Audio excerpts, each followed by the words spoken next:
All right, it's a new year, but for the men and women who put on the blue uniform, challenges remain. Crime rising, civil unrest, and a COVID war that continues to brew despite vaccines at the ready. So tonight, we're taking a look at how this deadly virus is affecting those who pledge to protect and serve.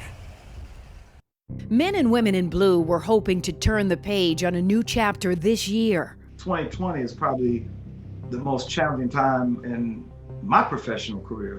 We're talking 43 plus years. But the insurrection at the nation's capital and the civil unrest from the deaths of George Floyd and Breonna Taylor continue to shine the light on a nation divided and peace disrupted.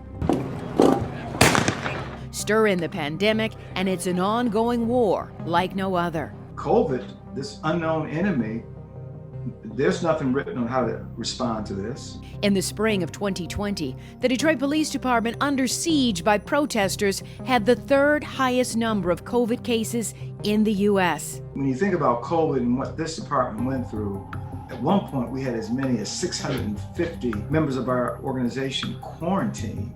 2 people from the Detroit Police Department died from COVID. Chief James Craig fought his way through it, out of the hospital and working out daily. How are you feeling since getting over COVID? You know, I feel much better.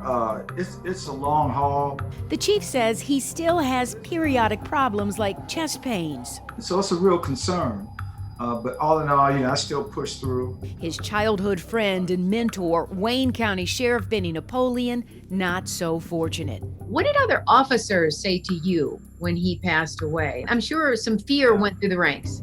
I would have never imagined that he would have passed, especially given his background. He was a former SWAT officer, and that really rocked our department. Sheriff Napoleon's brother, Highland Park Police Chief Hilton Napoleon, beat the disease, and so did Macomb County Sheriff Anthony Wickersham. How do you handle all of those stressors, especially in the middle of COVID? People look to me for strength, stability. I'm human. Doesn't mean I don't feel the pain. DPD Commander Kyra Hope Joy, a 35-year veteran, was hit hard with COVID too. It felt like a Mack truck hitting your muscles.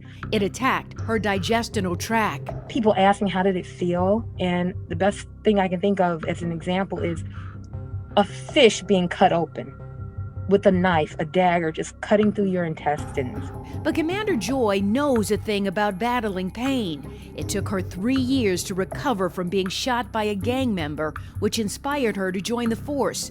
And then another tragedy. My house burned down when I was a lieutenant, and my mother was in it, and she succumbed to her injuries.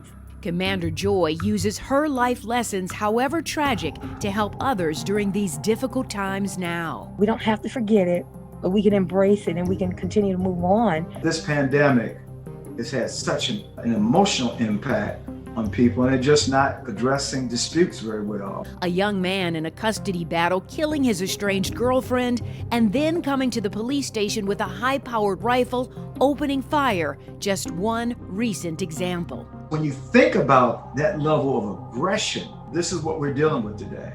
And while Detroit is listed by the FBI as one of the most dangerous cities in America, the chief says nothing deters his officers from their oath to protect and serve. Even when they were quarantined, they wanted to get back out in the field so they could support their partners.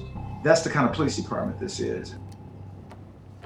And we certainly thank them for their service. Chief Craig says he was so grateful for all of the calls and love from the community during his battle with COVID. Now he and all dedicated members of law enforcement are just hoping 2021 will get better for all of us.